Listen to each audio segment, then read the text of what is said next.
Greetings and peace to you and yours, wherever you might be watching this from. The title of this presentation will be The Teachings of Masonic Brother Swami Vivekananda. Now, Swami Vivekananda was one of the greatest Masonic spiritual brothers that has existed in the world, with him being a patron saint and how he had a love for humanity, to uplift fallen humanity, and to restore interfaith dialogue, awareness, and that love we have for each other, which is needed now in this world more than ever, not just in the U.S., but in India and other places where humanity knows that we are all one family, and we all have this love and desire to see our families happy and to see each other happy. And I recently saw a speech where his name was mispronounced, and I believe that this wonderful brother deserves more recognition and respect than that. And that's what inspired me to make this video, because there's a lot of Masonic knowledge out there where this brother is mentioned, but rarely there's like a whole seminar like done about him and his spiritual teachings and his contributions to the West and individuals like Nikola Tesla. So thank you for joining me, and I hope you enjoy this presentation. Brother Swami Vivekananda was born on January 12, 1863, and he passed to the Celestial Grand Lodge above on July 4, 1902. He was born Narendra Datta, who was born into an aristocratic Bengali family in Calcutta, and later on in his life he was known as Swami Vivekananda. He hailed from Lodge Anchor and Hope under the Grand Lodge of India in Calcutta, India. He introduced Vedic teachings and interfaith awareness to the West. In India, during the final phases of the British Raj, he revived Hinduism during the last stages of its colonialism, and he told them to be proud of who you are and be thankful with the identity and the status that you have been given. Don't feel low in your life, and know that you have the power to make a difference and to create a beautiful world, just like any other person that might have been before you. And he's been credited with finding the Ramakrishna mission as well, because that was one of his teachers that he was inspired as. And his story also relates to the Buddha, Siddhartha Gautama of India as well, who also came from an aristocratic, wealthy background, but as time went on, he leaned towards the spiritual side, because as Masonry teaches and other spiritual venues teach, that material wealth can only satisfy so much, but it cannot satisfy everything. So material, you cannot buy your way into anything. There are some things that you have to win with your heart. And that's what Swami Vivekananda, with his love, his tolerance for humanity, to uplift fallen humanity, and his quest to revive the missions in India, and also in his travels to England and America to spread the Vedic principles of love and tolerance. And even myself as a Muslim brother, I believe that today in our world of intolerance, we can learn from Swami Vivekananda with his Hindu Vedic teachings, and we can spread that love amongst one another where it's desperately needed. This is a newspaper clipping from India, and it describes how Swami Vivekananda also had a Masonic Lodge named after him in India. And this was named Swami Vivekananda Lodge number 367. It was constituted by Grand Master of the Grand Lodge of India, Captain Dr. Balaram Visakumar, OSM, at Freemasons Hall in the city. And this lodge was consecrated to honor him for the contributions he not just made to humanity, but to the field of Freemasonry as well, by uniting humanity. Because most people, modern days, they have a strange perception of Freemasonry, but Freemasonry is just love for yourself, love for your family, love for humanity, uplift fallen humanity, help your family, take care of those that can't take care of themselves. And it's basically resistance against the wicked, and to create such a world where even if you're gone, your impact is long felt. And it's about what good can you do for yourself and others. If my eyes don't open up tomorrow and I face the Creator in however you perceive Him, what will I tell Him? That what good did I do for myself and others? Was I too worried about degrees, titles, wealth? And that's what Swami Vivekananda teaches us in his Masonic and Vedic teachings, is that spend your life in service to others and loving others, because that's where the true victory is.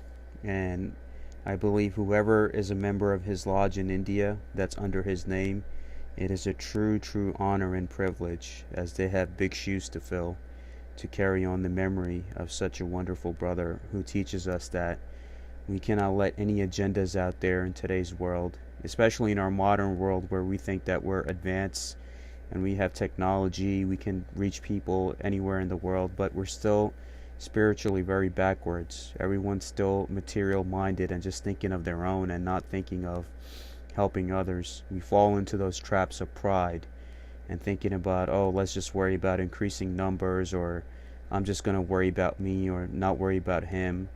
And some brothers fall into the competition of actually being in a competition with their brother. It's like, oh, I want to make sure that I get these honors and titles before him and move up the ranks. And I could go outside and get hit by a car right now, and what is any of that going to do for me? That pride, the wealth, the titles.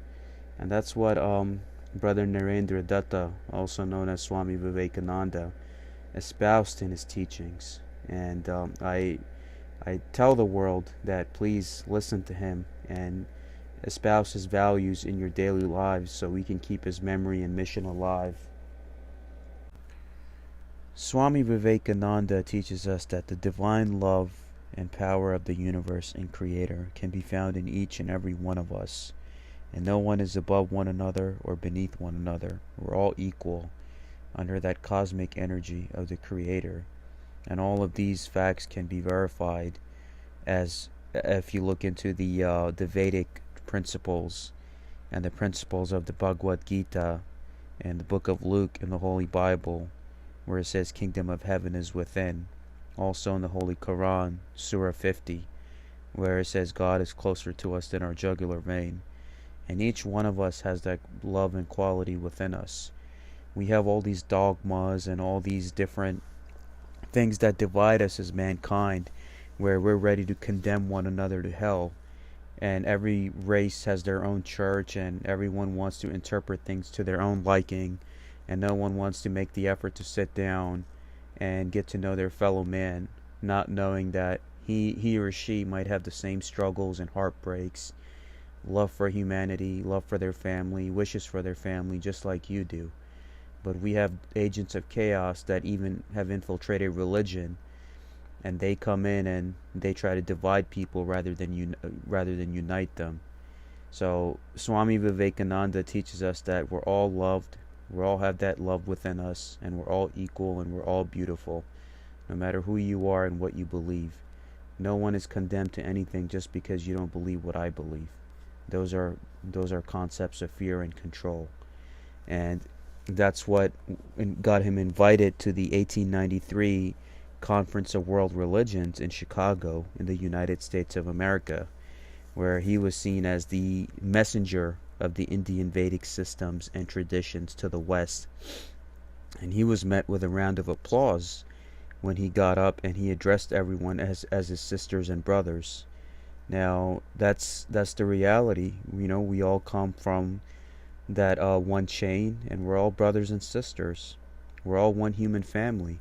And those that like to play the crayon games of which color this person is and that person is, they're not there to create any unity. Any person that causes disunity of any kind, they're the agents of chaos. They can be found in any race, religion, and group.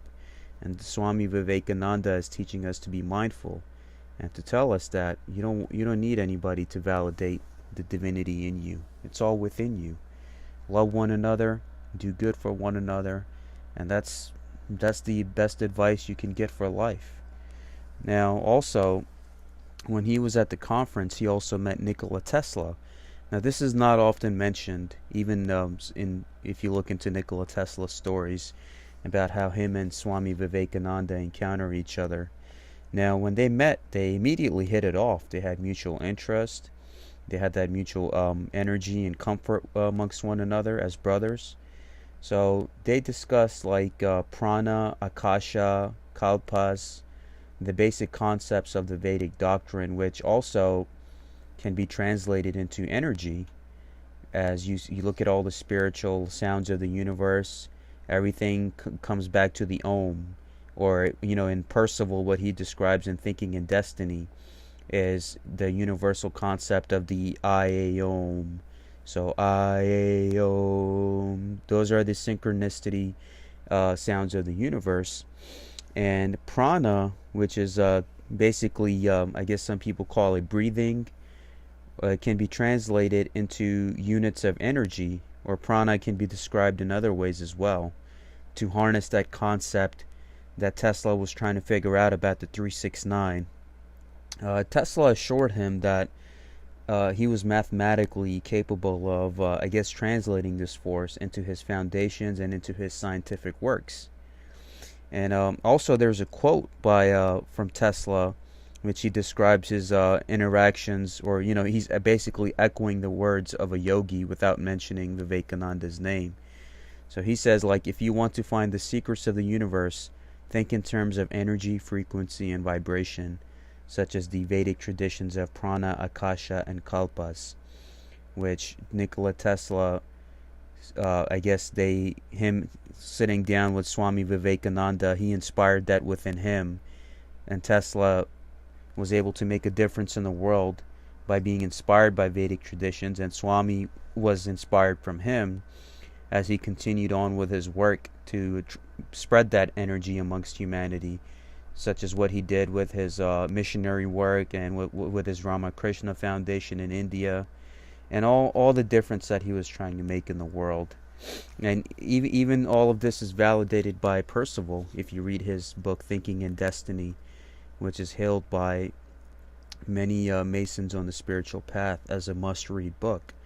So breathing, thinking, and destiny, and mastering the 369, which is basically the prana, akasha, and kalpas, are basically what help you activate that divine force within, as a lot of people, say the kundalini and third eye, and just basically having that perception of the universe.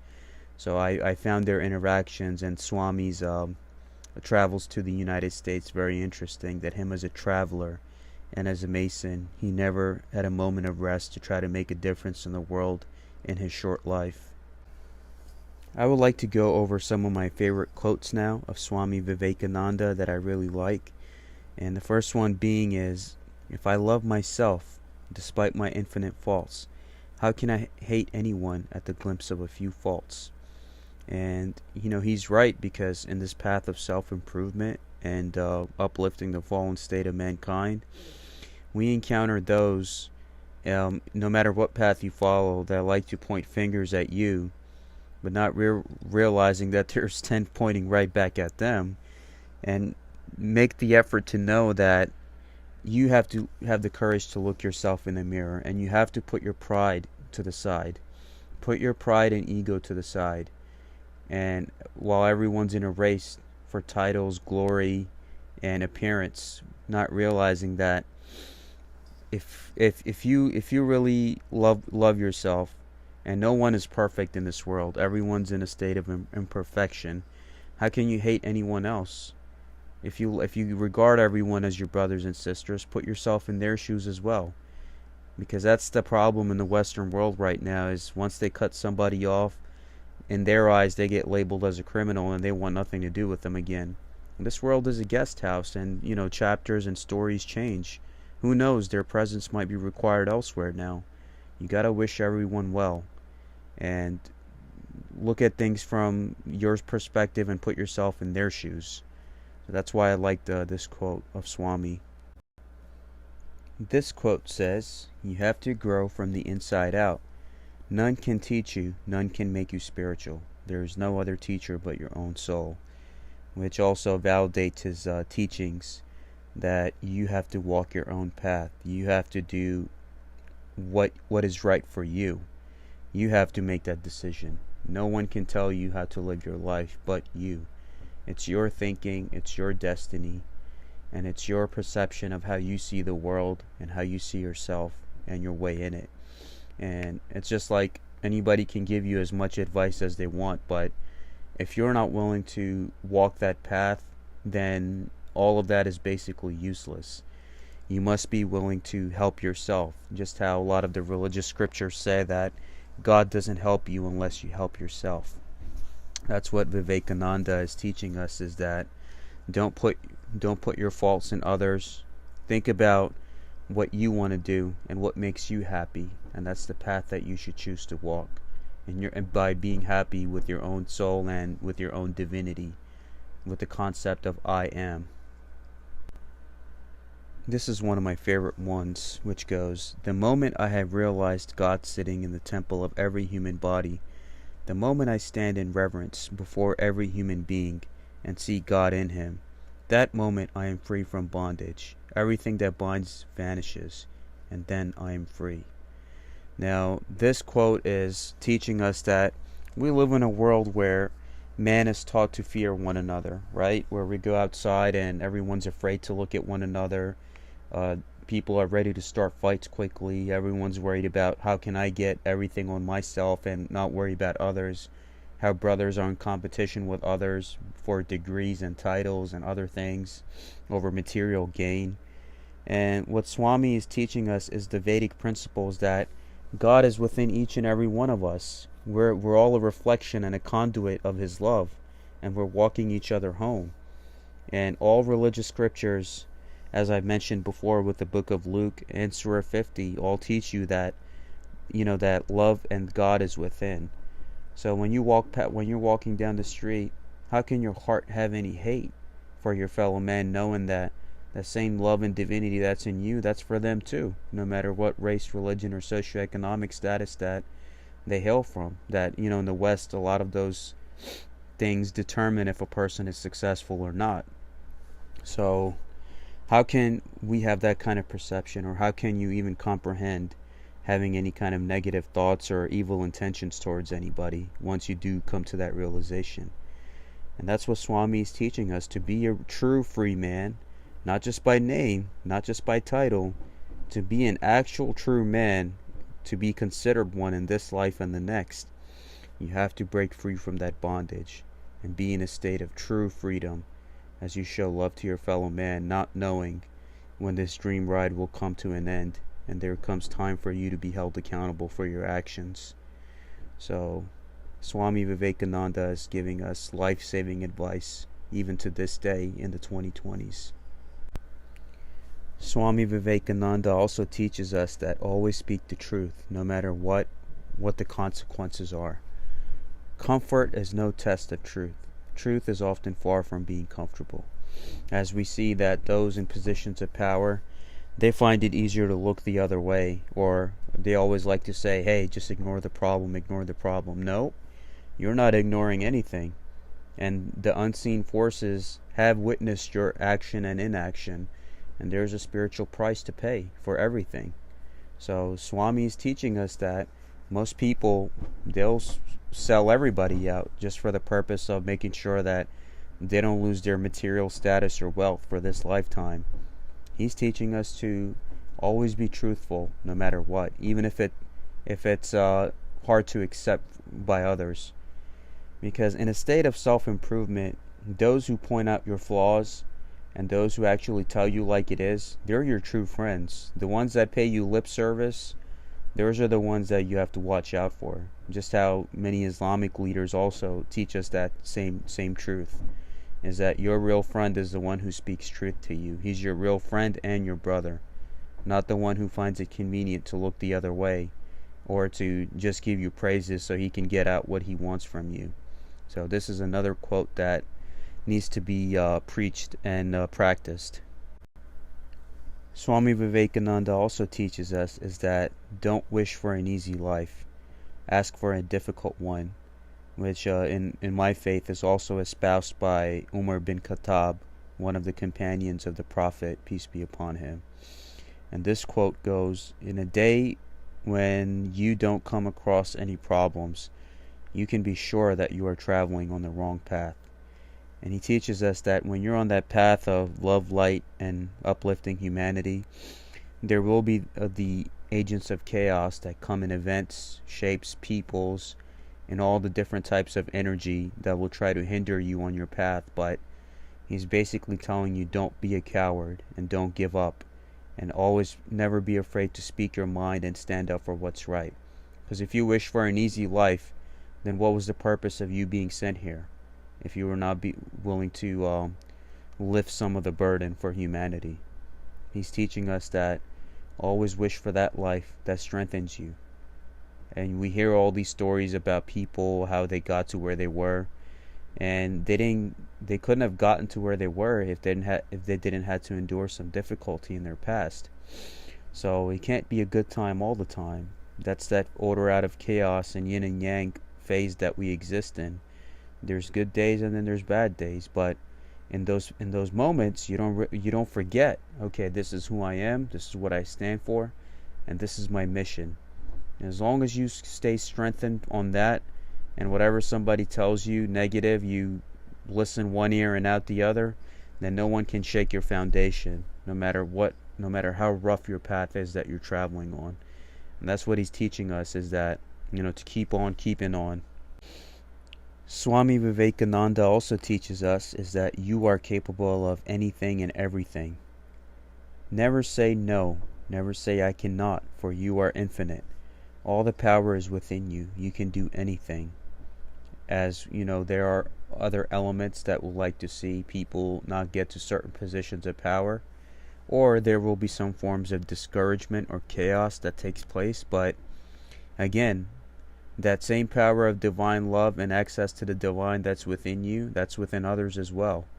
So whatever they have the capability of doing, you do as well. Whatever in your life that you want to do, as long as your heart and mind can perceive it, along with the Vedic traditions of prana, akasha, and kalpas, and you put that your thoughts to it, because energy will always go where attention flows. So if you can manifest that with thinking and destiny and make that happen for yourself, there's nothing in this world that's impossible. There's ants that have defeated giant spiders, and that there are recent examples of that happen in the world news, where those who didn't have any capability were able to bring down large Goliaths. This is one of my favorite pictures of Swami Vivekananda, and also one of his favorite quotes. Now on the left is a picture that he posed for, I believe, in 1893 Chicago Conference of World Religions. And on the right side of the picture is his signature, and on the left side the quote reads, "One infinite, pure and holy, beyond thought, beyond qualities, I bow down to thee." And this is him saying that in respect to the Vedic doctrines of prana, akasha, and kalpas, is that love and light and that divinity, that pure light of love exists within each and every one of us. And when you come to that realization, you go outside and face the world, it's like you have true freedom in your heart, and it can be felt in your voice and in your eyes, and those who come across you know that you're there to do what's right for your fellow man, and in the short time that we have been given. Now the quote says, "Face the brutes. That is a lesson for all life. Face the terrible, face it boldly, like the monkeys, the hardships of life. Fall back when we cease to flee before them." He's teaching us to always resist the wicked, stand up for the weak, and defend those that cannot defend themselves.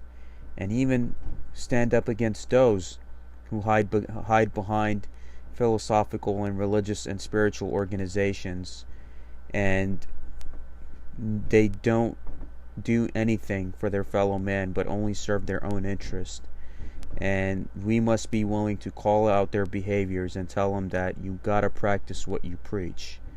You must practice what you preach, and those that look the other way, there is a spiritual price to pay for everything. No one gets away with anything. And I pray that everyone listens to the words of Swami Vivekananda and espouses his teachings in their daily lives, in terms of always making sure that while you do carry that infinite love, light, and happiness within you, in the other hand, you make sure you carry the sword as well when it's time to cut down the wicked. Just like how you see the American eagle, where on one hand is the olive branch, on the other hand are the arrows. We must be willing to live in that duality to make sure that we represent all the things that can be represented at any given time, because that's that light and darkness that we must blend and become one with in our lives. We must walk that middle path, because one cannot exist without the other. God is within, and that's what Swami teaches us, that it is impossible to find God outside of ourselves. We are the greatest temple. As I would like to repeat, that the book of Luke says that the kingdom of heaven is within. Surah 50 of the Holy Quran teaches us that Almighty God is closer to us than our jugular vein. And he's teaching us that divinity is within you. Then why do the systems of control always told you that you need an imam, or you need a pastor, or you need someone to validate that you're walking on the holy path? Can't you feel that within your own heart, if we all carry that divinity and that force of prana, akasha, and kalpas within us all, and that breath form that unites us all as one is that breathing and our thinking and love for one another? And this invalidates all of those that hide behind systems of control, telling people to fear one another, or they're condemning each other based on their interpretation of a text that was written way before they were even conceived. So this is to show you that if true love is the answer, why aren't all heads of states or all heads of these organizations espousing that? Why? Because then that eliminates their control when we all come together. And that's what I tell people, is that if there's any kind of abuse happening in any way, shape, or form, whether it's spiritual or religious or any other way, that's not the path of God. If you're being told to condemn or hurt others, that's not the path of God. The path of God is to recognize that divinity within you, within others, and to show that same respect and love for one another, and not to look down upon anybody or have a nasty heart for them based on what you have been programmed to believe in your programming. We are better than that. And that's what all these religious scriptures, if you really take the time to practice them, and instead of just preaching certain quotes that fit with your agenda, you must be able to practice all of it in respect to the Vedic doctrines, which existed before any faith. This one made me smile, because in the modern world, it's you can get all the degrees in the world, you can read all the books and pass all the exams, but if you do not have experience, no one is going to hire you or trust you with their word. Which goes with the quote of Swami, is that knowledge can only be got in one way, the way of experience. There is no other way to know. And I can relate to that recently in my travels to the East, is that you can read all the books, watch all the movies on certain countries and peoples, but if you do not go personally and travel to those places and get to experience their love and hospitality, then you will never know. Because a lot of the stuff that you read or you get taught by the systems of control, especially in the West, it basically teaches you to have a certain viewpoint about other people. And if you don't make the effort to go out and see the world for yourself, then you let somebody else who wrote that book shape your opinion and thoughts for you. And that's why not just traveling or getting to experience other people to break those perceptions, but anything in life you want to do, you got to do it. You can watch anything, or you can read all the books, or anything else, but unless you get into those shoes yourself, you won't be able to hone up your skills. Experience is the best teacher, no matter what field or profession you follow in your life. And Swami is giving us great life-saving advice today which I believe a lot of college graduates could use. This was a picture from one of Swami Vivekananda's book, because as a yogi and as a mystic, he was practiced celibacy too as a brahmacharya, which in the West has reemerged as the no-fap movement. But the yogis of India and ancient Hindustan who practiced the Vedic doctrines have been practicing this for thousands of years. Now, this says that lust, wastage of semen, brings nervous weakness, exhaustion, and premature death. The sexual act destroys vigor of mind, body, and indriyat, and annihilates memory, understanding, and the intellect. Semen is a dynamic force. It should be converted into ojas, or spiritual energy, by pure thoughts, japa, and meditation. Those who are very eager to have God realization should observe unbroken celibacy. Now, I've made a whole extensive video on this subject called No Fap, which was like one of the first Masonic education videos I did. And this is basically from my opinion, so nobody has to agree with me.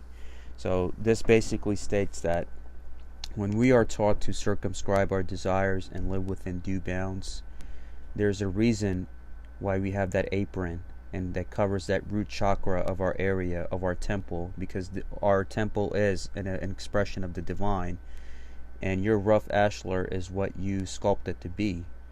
And when you wear that apron, you're basically guarding the entrance to that root chakra. And that root chakra, if you deplete that energy of the temple and the foundation of your temple is weak, then your temple will crumble.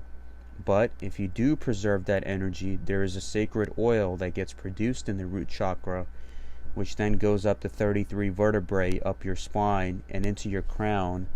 And that's when your kundalini and third eye get activated.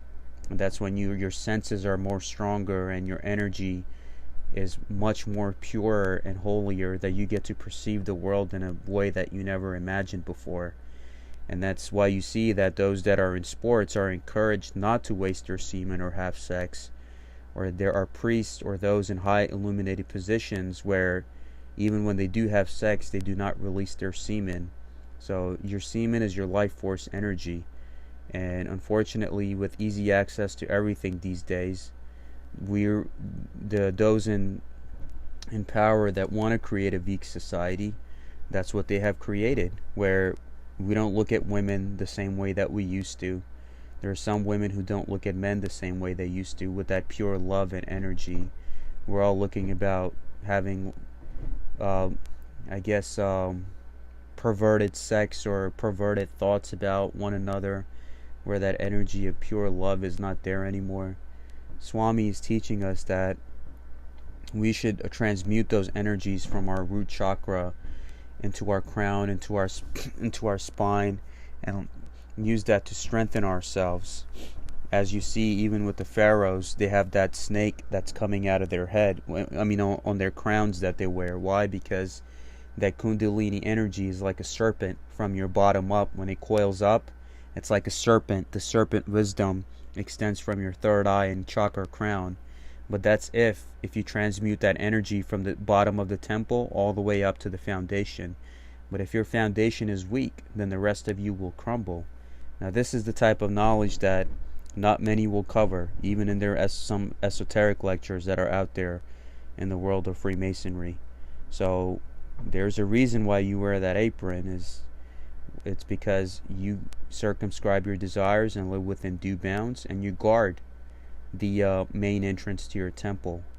And that energy and that labor of that work, once preserved and honored and honed, will go up and nourish the rest of your temple all the way up to your crown, which then helps you.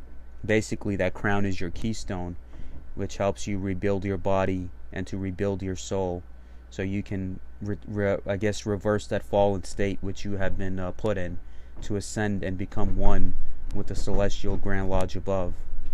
And this is sacred knowledge and important knowledge that Swami Vivekananda is teaching us, that is forgotten by today's Masonic and spiritual world and ideals.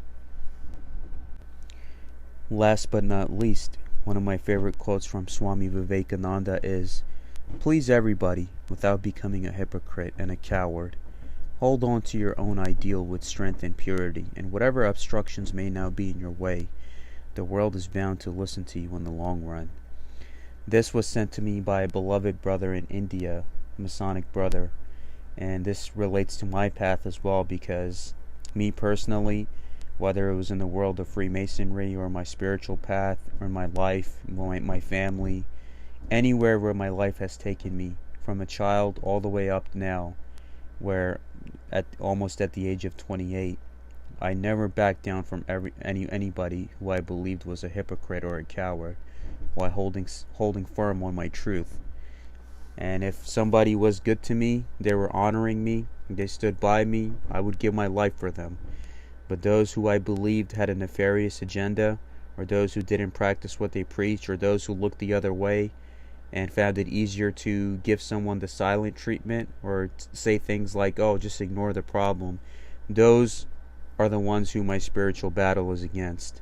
So I will please everyone, I will love everyone, I will serve everyone no matter what, even beyond my capability, but without becoming a hypocrite and a coward.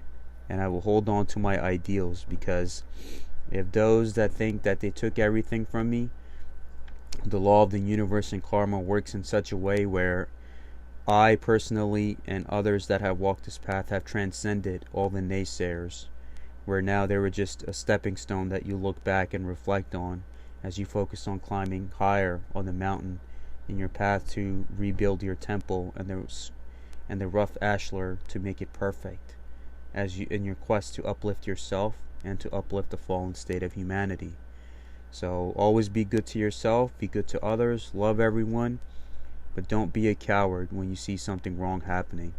Don't pull out your phone and start recording it or look the other way, because the unseen forces have seen you take that action, whether you thought somebody watched you or not. And then the exemplar of a true Master Mason or of a true spiritual path, or whatever religion or philosophy or a mystic path that you walk on, teaches us that you gotta do what's right always, for this life is only a dream. And what good is a dream if you didn't choose to honor the path of love and divinity and to stand up for your fellow man? I thank you for watching. I really enjoyed talking about Swami Vivekananda, because there's not too many videos about him, or there's not many Masonic education topics that have covered him. And I wanted to make sure that his Vedic principles and his love and philosophy and tolerance for mankind is reinforced in today's world, where everyone's still fighting each other over religion.